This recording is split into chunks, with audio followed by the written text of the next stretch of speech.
ጤና ይስጥልን ክቡራን ተመልካቾቻችን ከሐረሪ ቲቪ የሰዓቱን የአማርኛ ቋንቋ ዜና ይዘን ቀርበናል። ዜናዎቹን እየመራው ነው ያንቱ አመዳብራችሁ ቆይታ ማድረግ ይሆናል። በቅድሚያም ክልላዊ ዜናዎች ሐረሪ ክልልን ተመራጭ የቱሪዝም መዳረሻ በማድረግ የህዝቡን ተጠቃሚነት ለማረጋገጥ እንደሚሰራ የሐረሪ ክልል ቱሪዝም ኮሚሽን አስታወቀ።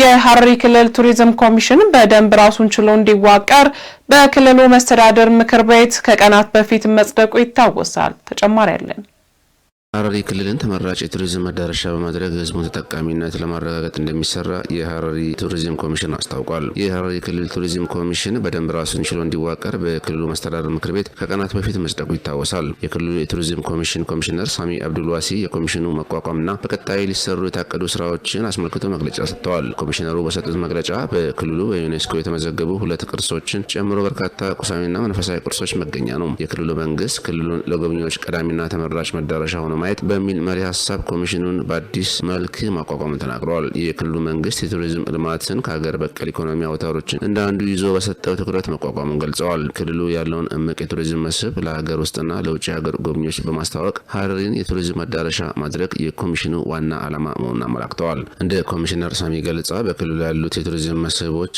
እንዲለሙ ከማድረግ ባሻገር የቱሪዝም እሳቤን የማሳደግ ዘርፉን የማዘመን ሀብቶችና መዳረሻዎችን የዲጂታል ፕላትፎርሞችን በመጠቀም የማስተዋወቅ ስራዎች ይሰራል ብለዋል። ኮሚሽኑ የተቋቋመበት ዋና ዓላማ በክልሉ ውስጥ ያሉ ልዩ ልዩ ቁሳዊና መንፈሳዊ እንዲሁም ታሪካዊ ቅርሶችንና የባህል መስህቦችን ሌሎች መዳረሻዎችን ለሀገር ውስጥና ለዓለም አቀፍ ጎብኚዎች በማስተዋወቅ በዘርፉ ኢኮኖሚያዊ ተጠቃሚነትን ማሳደግ ነው ብለዋል። በቱሪዝም ዘርፉ ለአካባቢው ወጣቶች የስራ እድሎችን በመፍጠር እንዲሁም ኢንቨስትመንትን ለመሳብ ይሰራልም ብለዋል። የቱሪዝም ሀብትን ለማስተዋወቅ ዘርፉን ለማነቃቃት እንዲሁም የባለድርሻ አካላትን ትስስር ለመፍጠር ዓመታዊ የሐረሪ ቱሪዝም ሳምንት ያዘጋጃልም ብለዋል።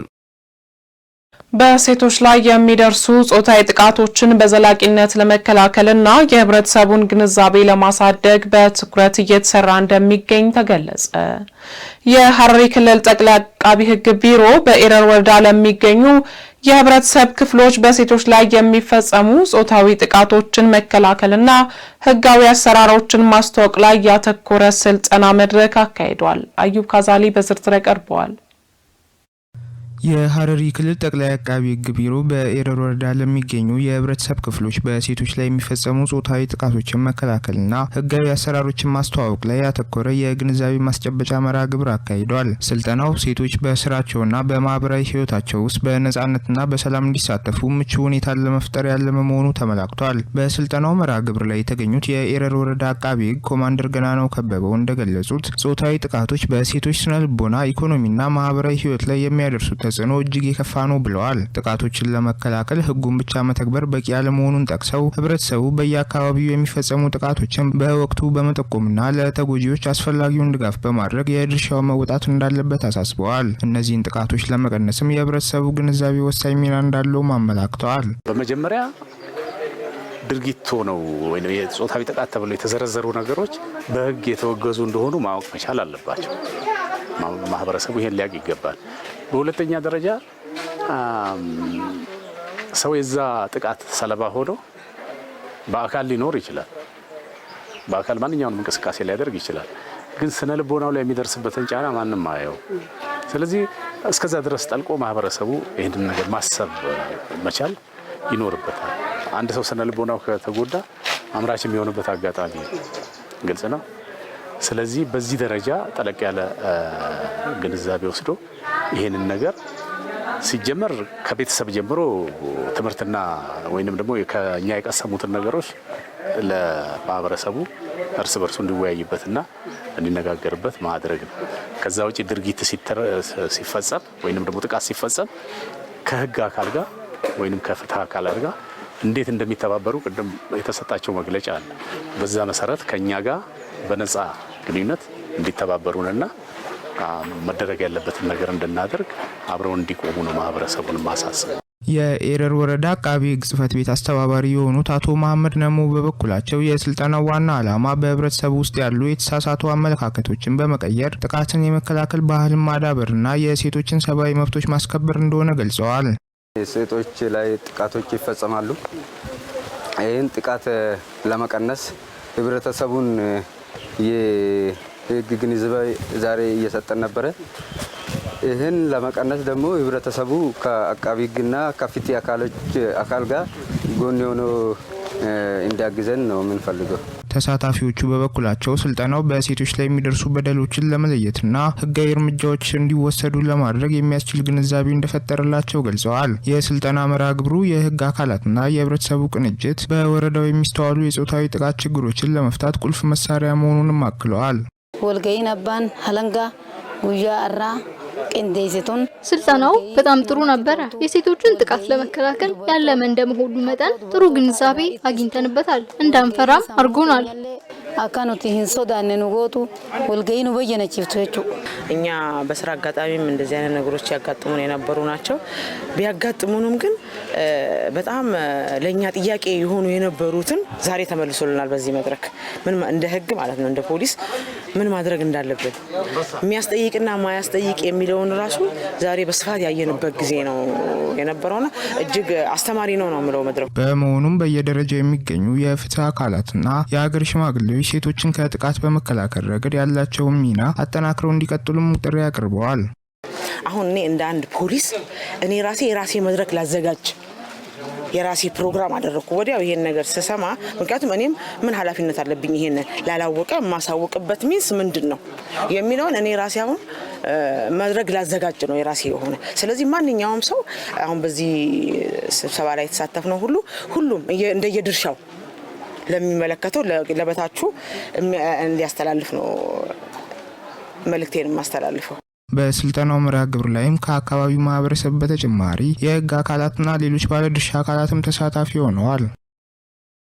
በሶፊ ወረዳ በግብርና ምርታማነትና በአገር በቀል ዛፎች ላይ አደጋ የደቀነውን ወራሪ ተክልን የመንቀል ዘመቻ ተካሄደ። ዘመቻውም ከአካባቢያችን ጀምረን ዓለምን እናጸዳለን በሚል መሪ ቃል ነው የተካሄደው። ዘገባው የአደም ኢብራሂም ነው። ሲሳይ ዘሪሁን ተጨማሪ ያለው። በሐረሪ ክልል የአካባቢ ጥበቃ ባለስልጣን ወራሪ ተክልን የመንቀልና የማጥፋት ዘመቻ ተካሂዷል። የአካባቢ ጥበቃና ብዝሃ ሕይወት የሐረሪ ክልል አካባቢ ጥበቃ ባለስልጣን ከኢትዮጵያ አካባቢ ጥበቃ ብዝሃ ሕይወት ባለስልጣን ጋር በመተባበር የወራሪ ተክልን የማጥፋትና የመንቀል ዘመቻን አካሂዷል። በተፈጥሮ የወፍ ቆሎ ተብሎ የሚጠራው ወራሪ ተክልን የመንቀልና የማጥፋት ዘመቻ ከኢትዮጵያ አካባቢ ጥበቃና ብዝሃ ሕይወት ባለስልጣን ጋር ሐረር ቅርንጫፍ በመተባበር በሶፊ ወረዳ አካሂዷል። ይህ ዘመቻ ከአካባቢያችን ጀምረን ዓለምን እናጸዳለን በሚል መሪ ቃል የተካሄደ ሲሆን በአሁኑ ወቅትም ተክሉ በከፍተኛ ሁኔታ በመስፋፋት በብዙ ቦታዎች ላይ ተሰራጭቶ በግብርና ምርትና በተፈጥሮ ደን በአገር በቀል ዛፎች ላይ ተጽዕኖ እያሳደረ እንደሚገኝም በክልሉ አካባቢ ጥበቃ ባለስልጣን የብዝሃ ሕይወትና ስነ ምህዳር ዳይሬክተሯ ወይዘሮ ሰሚራ ሚካኤል ገልጸዋል። ያው የዛሬን ቀን እንትንን አስመልክቶ ነው የብዝሃ ሕይወት ቀን በማስመልከት ነው ይሄን ቀን የምናከብረው። ቀኑንም በምን መሪ ቃል ነው የምናከብረው? አካባቢያችንን እንጀምር ዓለማችንን እንቀይር በሚል መሪ ቃል የላንታና ካማራን የወፍ ቆሎ ላይ ዘመቻ ማህበረሰቡን በማስተባበር ዘመቻ በማካሄድ ነው። ይሄም በዛውም ግንዛቤ ለመስጠት ነው። ወራሪ ተክል ወደ ሀገራችንም ሆነ ወደ አካባቢያችን እየገባ ቢሆንም በተራራማና በለሙ መሬቶች ላይ እየተስፋፋ ይገኛል ብለዋል። ይህም በምርትና ምርታማነት ላይ በተፈጥሮ ደን ላይም ጉዳት በማድረስ ለአስከፊ በረሃማነት አደጋ የማጋለጥና ምርታማነትን የሚቀንስ በመሆኑ ዛሬ ላይ ዘመቻ በማድረግ እየተመነጠረና እየጠፋ እንደሚገኝ አስረድተዋል። ሀገራችን የያዘችውን የአረንጓዴ አሻራ ስትራቴጂን በተመለከተ በየአካባቢው በሚካሄደው የችግኝ ተከላ ስራ ላይም ጉዳት እያደረሰ በመሆኑ በየደረጃው በህዝብ ተሳትፎ በየዓመቱ እየተመነጠረም ይገኛል ብለዋል። በመሆኑም ይላሉ ህብረተሰቡ ይህንን ተክል ወደ መኖሪያ አካባቢው በማስጠጋት ለአጥርም ሆነ ለሌሎች አገልግሎቶች ከመጠቀም መቆጠብ እንዳለበት አካባቢ ጥበቃና የብዝሃ ሕይወት ባለስልጣን ባለሙያዎችም አሳስበዋል። አኩማ አዱኛቱ ከበከሙት ያ ሉቡቀበይ ዱሚና ያ ተቀበኙ ዛሬ ከአካባቢ ጥበቃ እስከ ዓለም አቀፍ ተጽዕኖ የሚለውን መሪ ቃል በመያዝ የወፍ ቆሎ ወራሪ ተክልን የማጥፋት ዘመቻ እያካሄድን እንገኛለን። በርከከቴ ጃም ወፍ ቆሎ ጃሙረት ዘመቻ ገጌሳ ጅረቹ ጉያ ነራኹን ጉያ አያና እድሜና ልቡቀበይ እድል አዱኛ ዛሬ ከብዝሃ ሕይወት ባለስልጣን ጋር በመተባበር የወፍ ቆሎ ወራሪ ተክልን የማጥፋት ዘመቻ እያከናወንን ነው። ጭሩዳን ይጭዳ ካንካበጅጅር ብዝሃ ሕይወት ያው እንግዲህ የአካባቢው ማህበረሰብ እና ባለድርሻ አካላትን አስተባብሮ የብዝሃ ሕይወትን ሀብትን መጠበቅ ነው። እንዳጋጣሚ ሆኖ መጤ ወራሪ አረም ላይኛ ዛሬ ለናሳለፍ የፈለግነው በስራ ምንድነው አንደኛው የአወርነስ ነው ማለት እሱን ለመፍጠር ነው። ስለዚህ እያንዳንዱ ህብረተሰብ ወደፊት ጉዳዩ ይመለከተኛል የሚለው አካል ሁሉም ትኩረት ሰጥቶት መጤ ወራሪ አረም ምን ያህል የብዝሃ ህይወት ሀብታችንን እየቀየረ እየበላ እንደሆነ አውቆ በጋራ እንከላከል ነው የሚለው። የተጀመረውን የወራሪ ተክል ለማጥፋት ዘመቻን አጠናክሮ መቀጠል የተፈጥሮ ደንን ለመንከባከብና ለምግብ ዋስትና መረጋገጥ ወሳኝ በመሆኑ ማህበረሰቡም በአካባቢው ወረራ እያካሄደ ያለውን ይህንን ተክል በዘመቻ በመንቀል አካባቢውን ማጽዳት እንዳለበትም የወረዳ ግብርና ጽሕፈት ቤት ባለሙያ የሆኑት ደግሞ አቶ አፈንዱ እስማኤል ገልጸዋል። ብርባኪሱማን ወፍቆሎ ከነደውንሲሱ አኩማ ሲንድሮ በከም የዘመቻውን አስፈላጊነት ወፍቆሎ በደንና በልማት ስራዎች ላይ ከፍተኛ ጉዳትና ተጽዕኖ ያደረሰ በመሆኑ ይህንን ለማጥፋት እየሰራን ነው። አርከምነች አረ በብዝሃ ጥበቃ አንዱ የሚጠበቀው ምንድነው የእጽዋት ተለያይነትን ነው የምንጠብቀው ማለት ነው። ኢንዲጂነስ ሲሆኑ የሀገራችንን ለክልላችን ኢቨን ኢንዲጂነስ ሲሆኑ እጽዋቶችን ከመጥፋት እና ከመመናመን አደጋ መጠበቅ ነው ዋናው ስራው ማለት ነው። ይሄን የብዝሃ ቀንን ስናከብር በየአመቱ በተለያየ ኢቨንትና በተለያዩ ርዕሶች ነው የምናከብረው። በዚህ አመት አክት ሎካሊ እና ግሎባሊ ቼንጅ ለማምጣት በሚል ቲም በዚህ ዙሪያ ነው እየተከበረ ያለው። አንፍሪንጆ አማካብ የትኛቲ ሄዱ አርኪ ሰደተምሽን በሀገር ደረጃ ወፍቆሎ ከፍተኛ ቀውስና ጉዳት እያደረሰ ይገኛል። ይህ አደጋ ለማስወገድም ርብርብ እያደረግን ነው። ቡላርቲ ዲባ ጉዳይ ፍደን በመርሃ ግብሩ ላይ የተሳተፉት አርሶ አደሮች በበኩላቸው ይህ ተክል ወደ ሀገራችን ከገባ ጀምሮ የአየር ንብረት ወደ በረሃማነት እየቀየረ መሆኑና በየቦታው እየበቀለ በምርት ላይ ጭምር ተጽዕኖ እያሳደረ መሆኑን እያዩ በመሆናቸው በዘመቻውም ርብርብ በማድረግ የማጥፋት ዘመቻውን እንደሚቀላቀሉና አጠናክረው እንደሚቀጥሉም ገልጸዋል። ወፍቆሎ ከና ዱኩባ አዳዳዋን ፊዳ ጅሩ ፍጀቻ የወፍቆሎ ወራሪ ተክል በሰብልና በሌሎች ምርቶች ላይ እጅግ የከፋ ጉዳት እያደረሰ ይገኛል። ራኮ ፊዳ ጅራ ሚዳንዛ ቢቂልቶተረም ሚዳፍት ወፍቆሎ በርካታ ችግሮችን እየፈጠረና ከፍተኛ ጉዳት እያደረሰ ይገኛል። ሚዳንሲ ጉርጉዶ ወረደ በርካታ በሐረሪ ክልል በኤረር ወረዳ ኡላን ኡላ አጠቃላይ ጤና ኬላ በአዲስ መልክ ተገንብቶ በርካታ የጤና አገልግሎቶችን እየሰጠ መሆኑ ተጠቆመ።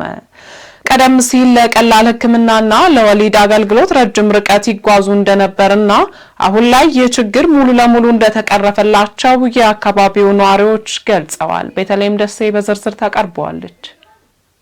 በቅርቡ ተመርቆ ለአገልግሎት ክፍት በሆነው በሐረሪ ክልል ኤረር ወረዳ በኡላን ኡላ ጠቅላላ ጤና ኬላ እንገኛለን። በዚህ ጤና ኬላ ውስጥ የጤና አገልግሎቱ ምን ይመስላል? ያለውስ የሚሰጠው የጤና አገልግሎት ምን ያካተተ ነው? ማህበረሰብ ውስጥ በዚህ የጤና አገልግሎት ውስጥ ምን ያህል ተደራሽ መሆን ችለዋል? ስለ አገልግሎት አሰጣጡስ ምን ይላሉ የሚለውን ልናስቃኛችሁ እዚህ ተገኝተናል። በቅርቡ በአዲስ መልክ ተገንብቶ አገልግሎት መስጠት የጀመረው በኤረር ወረዳ ኡላን ኡላ ጤና ኬላ በአሁኑ ወቅት ደግሞ ኡላን ኡላ አጠቃላይ ጤና ኬላ በሚሰጠው የጤና አገልግሎት ደስተኛ መሆናቸውን የአካባቢው ነዋሪዎች ገልጸዋል። ቀደም ሲል ለቀላል ሕክምናና ለወሊድ አገልግሎት ረጅም ርቀት በመጓዝ ለከፍተኛ የትራንስፖርት ወጪና እንግልት ይዳረጉ የነበረውን ሙሉ በሙሉ እንደተቀረፈላቸው ያነጋገርናቸው ነዋሪዎቹ ገልጸዋል። መድኃኒትም መርፌም ሁሉ ነገር በጥሩ ሁኔታ ላይ ነው የምንገኘው። ምንም ችግር የለም። አሁን የትራንስፖርት ወጪ የለብንም። እዚሁ እንጠቀማለን። ሁሉም ነገር በአቅራቢያችን አለ። ከዚህ በፊት መኪና ስናጣ በእግር ነበር የምንሄደው። አሁን በአቅራቢያችን መኖሩ ይህን ችግር ተቀርፎልናል። በጥሩ ሁኔታ ነው እያገለገሉን ያለው። ilmaan kanaan ukubeeti mana kama kana dhufee jira. ልጆቼን አሞብኝ እዚህ መጥቻለሁ። እዚህ ጥሩ ሕክምና አገልግሎት እየሰጡን ይገኛል። ትክክለኛና ተገቢውን አገልግሎት እየሰጡን ይገኛሉ። መድኃኒትም ይሰጡናል። ቀደም ሲል ወደ ኤረር ጤና ጣቢያ እንሄድ ነበር። ጀጉላና ህይወት ፋናም እንሄድ ነበር። አሁን ግን ሁሉንም ሕክምና እዚሁ እያገኘን እንገኛለን። amma ilmaan deeguma tokko qabaman kusmata yaajir harkachaa jira. በአጠቃላይ ጤና ኬላው የመድኃኒት አቅርቦት ጭምር እንደሚያገኙ ጠቁመው ጠንከር ያለ ሕክምና ሲያጋጥማቸው ብቻ ሪፈር ወደ ወረዳው ጤና ጣቢያ እንደሚባሉ ተናግረዋል። ለእናቶችና ህጻናት ጤና ልዩ ትኩረት በመስጠት የእርግዝና ክትትል፣ በምጥ ማዋለድ አገልግሎቶች እንዲሁም የወሊድ መቆጣጠሪያ በተለያዩ አማራጮች በአጥጋቢ ሁኔታ እየተሰጠ እንደሚገኝ የገለጹት ደግሞ የአጠቃላይ ጤና ኬላው አዋላጅ ነርስ የሆኑት አቶ ማቲያስ ሚሊዮን ናቸው። ጤና ጣቢያ ላይ የሚሰጠው አገልግሎት ሁሉ እዚህም ይሰጣል። ለምሳሌ አሁን ኤምኤስኤች ከወሰር ነው ቅድመ ወሊድ አለ፣ የወሊድ አገልግሎት አለ። ቅድመ ወሊድ የምንለው ኤንሲ የምንለው ክትትል ኤንሲ ኮንታክት የሚለው ከ1 እስከ 8 ቪዚት አለ። እሱም መጥቶ ክትትል ያደርጋሉ። ከዛ ደግሞ የማዋለድ አገልግሎት እንሰጣለን። ከወለዱ በኋላ ደግሞ ድህረ ወሊድ አለ። እኛ ጋር 24 አወር እስከ 7ኛው ቀን እየተከታተልናቸው የሚሰጠው አገልግሎት አለ። የወሊድ መከላከያዎች የሚሰጣሉ። ፋሚሊ ፕላኒንግ የምንለው ማለት ነው። እሱም የአጭር ጊዜ የወሊድ መከላከያ አለ፣ የረጅም ጊዜ አይሲዲ የሚባሉ ለ10 ዓመት ሉፕ ምናምን ሁሉ እዚህ አገልግሎት ይሰጣል። የክትባት ኢፒአይ የምንለው ክትባት ይሰጣል። ቀደም ሲል እናቶች በምጥ ወቅት ወደ ወረዳው ጤና ጣቢያ ለመሄድ ይደርስባቸው የነበረውን እንግልት ማስቀረት መቻሉን የጠቀሱት አዋላጅ ነርሱ ከአቅም በላይ የሆኑ ውስብስብ የጤና ጉዳዮች ሲያጋጥሙ ብቻ በሪፈር ወደ ወረዳው ጤና ጣቢያ እንደሚልኩ አስረድተዋል። የአጠቃላይ ጤና ኬላው ኃላፊ አቶ ኤልያስ አህመድ በበኩላቸው በአጠቃላይ ጤና ኬላው ዘመናዊ የሕክምና ቁሳቁሶችና በቂ የመድኃኒት አቅርቦት የተሟላለት በመሆኑና በአሁኑ ወቅት ደግሞ በቀን በአማካኝ ከ200 በላይ ለሚሆኑ የአካባቢው ተገልጋዮች ቀልጣፋ የሕክምና አገልግሎት እየተሰጠ እንደሚገኝ አብራርተዋል። ጤና ኬላን ጎንደር አገልግሎቱ በጣም ትልቅ ነው። ቀደም ሲል ጤና ኬላ ከነበረበት ወደ አጠቃላይ ወይንም ኮምፕሬሄንሲቭ ማዕከል አድጓል። አሁን ቢያንስ በቀን ከ200 በላይ ሰዎችን እያገለገለ ይገኛል። አገልግሎቱ እየተሰጠም ይገኛል። የውጭ ታካሚ ወይም ደግሞ ኦፒዲም አለ። የድንገተኛ አደጋ ክፍልም አለ። የመድኃኒት ቤትም እንዲሁም የወሊድ ክትትልም የሚደረግበት ክፍሎች በተሟላ ሁኔታም አገልግሎት እየሰጡ ይገኛል። ጤና ኬላው መገንባት ማህበረሰቡን ቀደም ሲል ረጅም ርቀት በመጓዝ ያጋጠመው የነበረውን እንግልትና ወጪ ሙሉ በሙሉ ያስቀረ ከመሆኑን ባሻገር በዙሪያ ላሉ አጎራባች አካባቢዎች ጭምር መትረፉን ያስረዳሉ። ዱራን ኬላ ደቶለ ኬላን ቀደም ሲል ጤና ኬላ ነበር። ለተሻለ ሕክምና አገልግሎት ወደ ኤረር ይሄዱ ነበር። የሚያገኙትም ወደ ኤረር ለመሄድ ደግሞ ትራንስፖርት 200-300 ብር ያወጡ ነበር። አሁን ግን ያ ሁሉ ቀረ። ከዛም ተገላግለዋል። እዚሁ በቅራቢያቸው አገልግሎት እያገኙ ነው። በተጨማሪም ከአጎራባች አካባቢዎች ከጃርሶም ከጉርሱምም በሌላ በኩል ደግሞ ከኮምቦልቻም እየመጡ ሕክምናውን እያገኙ ይገኛል። የኡላን ኡላ አጠቃላይ ጤና ኬላ በዘመናዊ መልክ ተደራጅቶ ስራ መጀመሩ በወረዳው የጤና ኤክስቴንሽን ፕሮግራም ይበልጥ ለማጠናከርና የእናቶችና ህጻናትን ሞት ለመቀነስ ከፍተኛ ሚና እንደሚጫወትም ያላቸውን እምነት ገልጸዋል።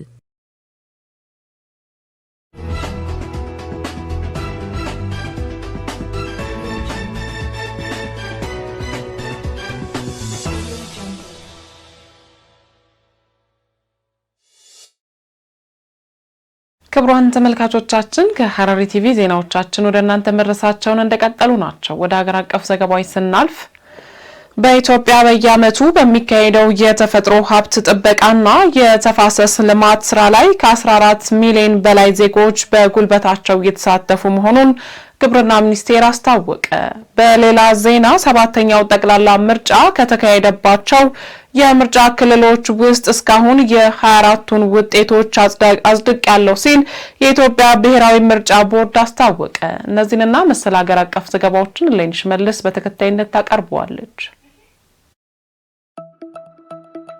በኢትዮጵያ በየዓመቱ በሚካሄደው የተፈጥሮ ሀብት ጥበቃና የተፋሰስ ልማት ስራ ላይ ከ14 ሚሊዮን በላይ ዜጎች በጉልበታቸው የተሳተፉ መሆኑን የግብርና ሚኒስቴር አስታውቋል። በግብርና ሚኒስቴር የተፈጥሮ ሀብት ልማት ጥበቃና አጠቃቀም መሪ ስራ አስፈጻሚና በአረንጓዴ አሻራ መርሃ ግብር የብሔራዊ ቴክኒክ ኮሚቴ ጸሐፊ አቶ ፋኖሴ መኮንን ለጋዜጣ ፕላስ እንደገለጹት በአገር አቀፍ ደረጃ የተተገበረ ያለው የአፈርና የውሃ ጥበቃ ስራ የዜጎች ተሳትፎ ከፍተኛ አስተዋጽኦ እያበረከተ ይገኛል። የልማት ስራው በየዓመቱ ከ30 እስከ 60 ቀናት በሚደርስ የዜጎች ተሳትፎ የሚከናወን ሲሆን ይህ ዜጎች በነጻ ጉልበታቸው የሚያበረክቱት የተፋሰስ ልማት ተሳትፎ በገንዘብ ሲሰላ 18 ቢሊዮን ብር እንደሚገመትም ተናግረዋል። የተፋሰስ ልማትና የአረንጓዴ አሻራ መርሃ ግብር አመርቂ ውጤት ማስመዝገቡንም ጠቅሰዋል። በየዓመቱ በሚካሄደው የአረንጓዴ አሻራ መርሃ ግብር ለዘመናት ተመናምኖ የቆየው የሀገሪቱ የተፈጥሮ ሀብት እንዲመለስ እያስቻለ ነው ያሉት አቶ ፋኖሴ ኢትዮጵያ ያስመዘገበችው ስኬት ዓለም አቀፍ እውቅና እንድታገኝ አድርገዋል።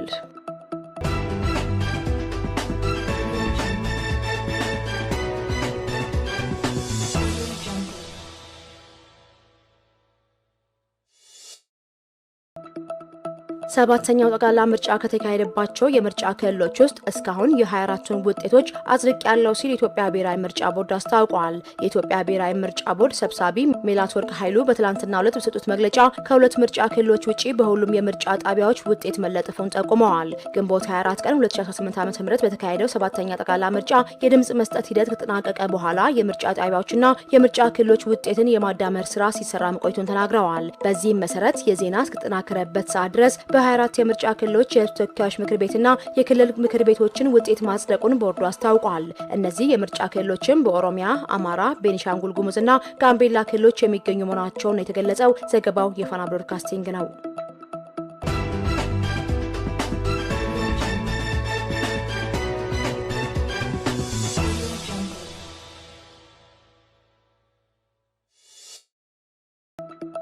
የትምህርት ምዘናና ፈተናዎች አገልግሎት አሰራሩን ዘመናዊ ከማድረግ ባለፈ የአገልግሎት አሰጣጡን ቀልጣፋና ምቹ የሚያደርጉ በርካታ የዲጂታላይዜሽን ስራዎችን እያከናወነ መሆኑን ዋና ዳይሬክተሩ ዶክተር እሸቱ ከበደ ገልጸዋል። ሀገር አቀፍ ፈተናዎችን በበይነ መረብ ለተፈታኞች ማድረስ የሚያስችል አቅም መፈጠሩንም አመልክተዋል። የትምህርት ምዘናና ፈተናዎች አገልግሎት ዋና ዳይሬክተር ዶክተር እሸቱ ከበደ ከኢዜአ ጋር በነበራቸው ቆይታ ኢትዮጵያ በምታደርገው የዲጂታላይዜሽን ጉዞ አገልግሎቱ የራሱ ሚና ለመጫወት አሰራሩን በቴክኖሎጂ የመቃኘት ሰፊ ተግባራትን እያከናወነ እንደሚገኝ ገልጸዋል።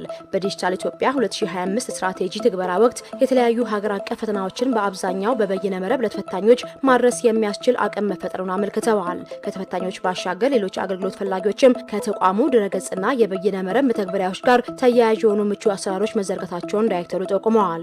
በዚህም መሰረት ዜጎች በአካል ወደ ተቋሙ መምጣት ሳይጠበቅባቸው ባሉበት ቦታ ሆነው የጠፋባቸውን ወይም የተበላሹባቸውን የትምህርት ማስረጃዎች ማመልከትና ለጥያቄዎቻቸው ምላሽ ማግኘት የሚችሉበት አሰራር ተፈጥሯል ብለዋል። በተጨማሪም የትምህርት ማስረጃ ማጥራት ጥያቄዎችን በተመሳሳይ ሁኔታ ሙሉ በሙሉ በዲጂታል መንገድ ምላሽ እንዲያገኙ መደረጉን ገልጸዋል። ተቋሙ በቀጣይም ከዲጂታል ኢትዮጵያ 2030 ስትራቴጂ ጋር አብሮ ለመራመድና ለዜጎች የሚሰጡ አገልግሎቶችን ይበልጥ ተደራሽ ለማድረግ ቴክኖሎጂን የማላመድና አቅምን የማሳደግ ስራውን አጠናክሮ እንደሚቀጥልም አረጋግጠዋል።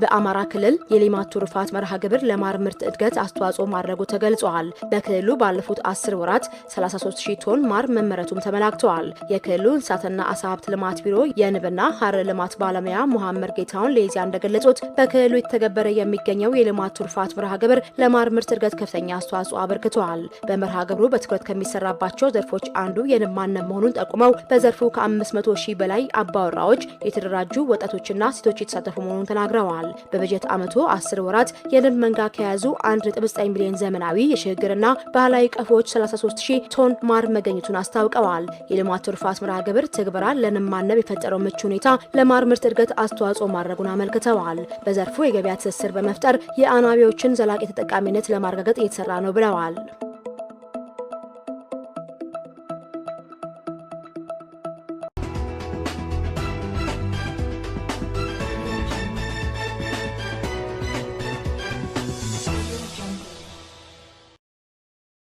ወደ ዓለም አቀፍ ዘገባዎች ስናልፍ ኬንያ የመጀመሪያው አፍሪካዊት ሀገራት የአየር ንብረት ለውጥ ድጋፍ ተጠቃሚ ሀገር ሆነች። ይህ ድጋፍ በዓለም አቀፍ የአየር ንብረት ፖሊሲ ታሪክ ውስጥ ትልቅ ምዕራፍ ነው እየተባለ ይገኛል። ምስጋና ኃይሉ ተጨማሪ ያለው። ኬንያ በሳንቲያጎ ኔትወርክ ኦለስ ኤንድ ዳሜጅ አማካኝነት የቴክኒክ ድጋፍ በማግኘት ከአፍሪካ የመጀመሪያዋ እንዲሁም በዓለም ደረጃ ሁለተኛው ሀገር ሆናለች። ይህ ደግሞ በዓለም አቀፍ የአየር ንብረት ፖሊሲ ታሪክ ውስጥ ትልቅ ምዕራፍ ነው ተብሏል። ወደ $700,000 ወይም 90 ሚሊዮን የኬንያ ሽልንግ አካባቢ የሚገመተው ይህ ድጋፍ ባለፉት ዓመታት ውስጥም በኬንያ የተከሰተውን የአየር ንብረት ለውጥ ጋር የተያያዘ ጥፋትና ኪሳራን በተመለከተ አጠቃላይ ግምገማ ለማካሄድ የሚውል ነው። በጀርመን ቦን ከተማ እየተካሄደ ባለው የተባበሩት መንግስታት የአየር ንብረት ለውጥ ችግሮች አጥኚ ንዑሳን አካላት የአየር ንብረት ስብሰባዎች ጎን ለጎን ይህንን ድጋፍ ይፋ ያደረጉት የአካባቢና የአየር ንብረት ለውጥ ሚኒስቴር ዋና ጸሐፊ ዶክተር ፌስተስ ኒጌኖ ናቸው። ድጋፉ የአየር ንብረት ተቋማትን በማሳደግና የአየር ንብረት ለውጥ ተጽዕኖችን በመፍታት ረገድ ትልቅ ስኬት መሆኑን ገልጸዋል።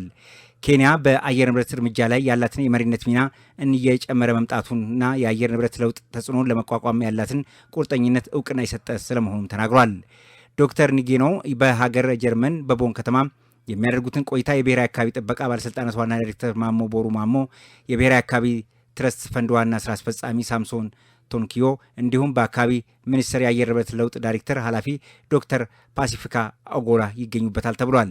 ድጋፉ ኬንያ ከአየር ንብረት ጋር የተያዙ ኪሳራዎችን የማስላት አቅሟን እንደሚያጎለበት ተጽዕኖውንም ለመገዳደር እንዲሁም መልሶ ማቋቋምን የሚረዳ ሲሆን ስራዎቹም ዓለም አቀፍ ድጋፍ ለማግኘት በተሻለ ሁኔታ እንድትቀመጥም የሚያግዛት መሆኑን ተጠቁሟል።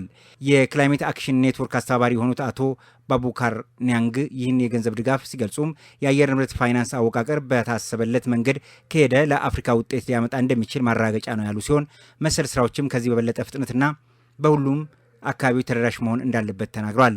የሳንቲያጎ ኔትወርክ እንደ አውሮፓውያን አቆጣጠር በ2019 የተባበሩት መንግስታት የአየር ንብረት ለውጥ ማዕቀፍ ስምምነት በተባበሩት መንግስታት ድርጅት ኤፍሲሲ የተቋቋመ ነው። ዋና ዓላማውም ለአየር ንብረት ለውጥ ይበልጥ ተጋላጭ ለሆኑ ታዳጊ ሀገራት የቴክኒክ ድጋፍ መስጠት ነው ሲል ዴይሊ ኔሽን ዘግቧል። የአሜሪካ ጦር በኢራን ለተመታው ሄሊኮፕተር የአጸፋ ምላሽ ጥቃት መፈጸሙን አስታወቀ። ኢራንን በበኩሏ በባህረ ሰላጤው ሀገራት ውስጥ የሚገኙ የአሜሪካ ጦር ሰፈሮች ላይ ጥቃቶች ፈጽማለች። ዘገባው የቢቢሲ ነው። ባህር ጠንክር በዝርዝር ያቀርበዋል። አሜሪካ ተመቶ ለወደቀው ሄሊኮፕተሯ አጸፋ በኢራን ላይ ጥቃት መፈጸሟን ተከትሎ በባህረ ሰላጤው ሀገራት ውስጥ የሚገኙ የአሜሪካ ጦር ሰፈሮች ኢላማ ያደረገ ጥቃቶች መፈጸሙን የኢራን እስላማዊ አብዮታዊ ዘብ አስታወቀ። ሰራዊቱ ባወጣው መግለጫ ላይ እንዳመለከተው በቀጠናው የሚገኙ የአሜሪካ አምስተኛው ምድብ ባህር ኃይል የራዳር ስርዓትንና የጦር ሰፈሮችን በበርካታ ድሮኖች መምታቱን አስታውቋል። የኢራን ቴሌቪዥን ጣቢያ እንደዘገበውም የአገሪቱ ሰራዊት ጥቃቱ አሜሪካ በደቡባዊ ኢራን ውስጥ በሚኖሩ ዜጎች ላይ ለፈጸመችው ጥቃት የተሰጠ አጸፋ ምላሽ ነው በማለት መግለጫው ላይ ጠቅሷል። የአሜሪካ ምንጮችም ጥቃቱን በተመለከተ ባወጡት ዘገባ ኢራን በ4 ሚሳይሎችና በበርካታ ድሮኖች በባህሬን በኩዌትና በዮርዳኖስ የሚገኙ የአሜሪካ ጦር ሰፈሮች ላይ ጥቃት ፈጽማለች ብለዋል። ለኢራን እስላማዊ አብዮታዊ ዘብ ቅርብ የሆነው ታስኒም የዜና ወኪል እንደዘገበው ኢራን በዮርዳኖስ በሚገኝ የአሜሪካ ጦር ሰፈር ላይ ጥቃት ፈጽማለች። በዚህም ዋነኛ ኢላማ የነበረው እጅግ ዘመናዊ የሆኑት የአሜሪካ F-35 ተዋጊ ጀቶች የሚቀመጡበት መጠለያ መሆኑ ተዘግቧል። በተጨማሪም ፋርስ የተባለው የኢራን የዜና ወኪል አብዮታዊ ዘቡ በፋርስ ባህረ ሰላጤ አካባቢ የሚገኙ 21 የአሜሪካ አየርና የባህር ኃይል ጦር ሰፈሮች ላይ ኢላማ ተደርጓል ማለቱ ተገልጿል። ፕሬዚዳንት ዶናልድ ትራምፕ ቴህራን የአሜሪካ ሄሊኮፕተርን በሆርሙዝ ወሽመጥ ላይ መታ ጥላለች በማለት ከከሰሱ በኋላ ሰራዊታቸው በኢራን ላይ ጥቃት እንደከፈተ ነው የተገለጸው። ክቡራን ተመልካቾቻችን ከሐረሪ ቲቪ ለሰዓቱ የነበሩን የአማርኛ ቋንቋ ዜናዎቻችን እየተከታተላችሁትን ይመስል ነበር። ከቀሪ የሐረሪ ቲቪ መሰናዶች ጋር መልካም ቆይታ።